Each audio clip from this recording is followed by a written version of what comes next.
The first battle that I actually want to point out to you is the Battle of the Marne. The Battle of the Marne, or the First Battle of the Marne as we should call it, occurred during August and September of 1914. This is when the Germans first stormed through Belgium and came within just a few miles of Paris itself.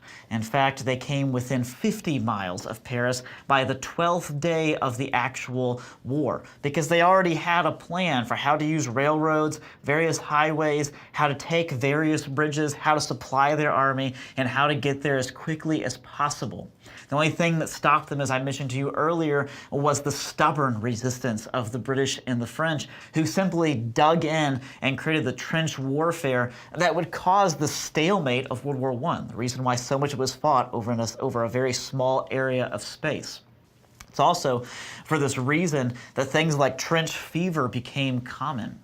Trench fever was a common infection of wounds by the very rich and fertile soil of French and Belgian farmland that actually took the lives, or at least the limbs, of so many World War I soldiers.